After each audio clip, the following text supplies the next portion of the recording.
शंकरबेलले घुम्न जाँदा यस्तो हुन्छ भनेर सोचेको थियो भने नि साथीहरु म चाहिँ जान्न थिए क्या। वेलकम छ तपाईहरुलाई मेरो सानो मिनी ब्लगमा फेरि पनि। आज चाहिँ म चाहिँ मेरो मम्मीलाई लिएर जाँदै छु घुम्नका लागि। सुरु स्टार्टिङ देखि नै यति धेरै भिड थियो। पहिला कुरा गरौँ आजको घाम। ओ माई गॉड, म त आजको घामले त झन्डै बियोस भएको क्या। यो ठाउँ चाहिँ लगभग 1 महिना भन्दा पनि ज्यादा भइसक्यो होला भाइरल भएको। 1 महिना क्रस भइसक्दा पनि मान्छेहरुको क्रेज चाहिँ यति धेरै कि त्यहाँनिर कति धेरै सिटी सफारीहरु, बाइकहरु, गाडीहरु थियो। मोबाइलतिर चाहिँ मैले हेरिरहेको थिएँ यहाँको भिडियोहरु प्राय सबैले लाइरहनु भएको छ अनि कति धेरै मान्छेहरु पनि गइरहनु भएको छ क्या यो ठाउँ चाहिँ। त्यही भएर आज चाहिँ हामी दिदी बहिनी मिलेर चाहिँ जाउँ न त नयाँ ठाउँ के कस्तो रहेछ भनेर हामी हिँड्यौं। यो ठाउँमा चाहिँ खेल्ने कुराहरु पनि धेरै रहेछ। मेला जस्तै लागिरहेको थियो क्या। यति धेरै गीतहरु बजिरहेको थियो, यति धेरै मान्छेको भिड अनि यति धेरै गर्मीको त कुरा गरेर साध्यै छैन साथीहरु। यति धेरै गर्मी, जति धेरै मान्छे त्यति धेरै गर्मी क्या। नानीहरुलाई चाहिँ धेरै गर्मी भयो होला भनेर दिदीले चाहिँ आइसक्रिम किनिदिँदै हुन्छ। मलाई पनि खानु नि बहिनी भन्दै हुन्थ्यो। मलाई चाहिँ धेरै गर्मी भयो। आजको घामले त मलाई त बमिट आउला जस्तै भइरहेको थियो क्या। केही खानु पनि मन थिएन, यति धेरै गर्मी थियो। यो ठाउँको भिडियो चाहिँ खुब मेरो मोबाइल आउँथ्यो क्या अनि कति जानु मन लागिरहेको थियो अनि त्यही भएर गइदिउँ न त भनेर नानीहरुको छुट्टी पनि भनेर गएको थियौं हामी चाहिँ। घरबाट जाँदा चाहिँ कस्तो ठाउँ होला है, अब कस्तो राम्रो भिडियो खिच्ने, अरूहरुको कति राम्रो भिडियो बनाउँथ्यो नि त अनि त्यसरी नै खिच्ने भनेर गएको। तर सोचे जस्तो चाहिँ अलिकति भएन।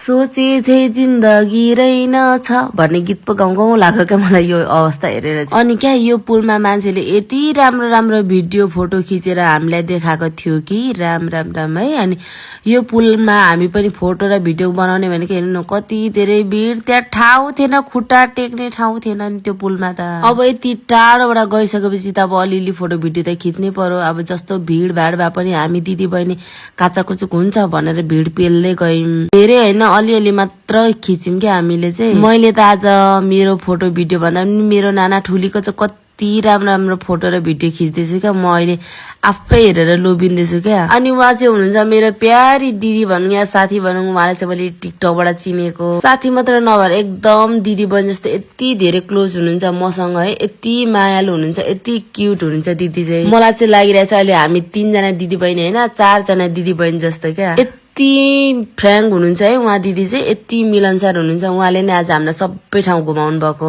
पहिलेको दिनमा चाहिँ मैले पक्कै केही न केही राम्रो काम चाहिँ गरेको थिएँ क्या। यति मिल्ने साथीहरु छ मसँग, यति मायालु दिदीहरु छ क्या। म चाहिँ जाँदा जाँदै तपाईहरुलाई के सजेस्ट गर्न चाहन्छु भने नि यति धेरै भिड छ अहिले, यति धेरै गर्मी छ अनि सानो सानो नानी बाबुहरु लिएर हिँड्नु चाहिँ एकदमै गाह्रो छ। फेरि हेरौँ न भिड धेरै छ, हराउने चान्सेस पनि धेरै छ अनि पानी पनि छ। ठुलो मान्छेको लागि चाहिँ तर एकदम राम्रो छ ठाउँ चाहिँ। तर भिडहरु अलिकति बेसी छ, अलिकति हेरेर विचारेर जानु होला। तर ठाउँ चाहिँ एकदम राम्रो छ। मलाई चाहिँ एकदम जे जस्तो भए पनि गर्मी धेरै भए पनि ठाउँ चाहिँ एकदम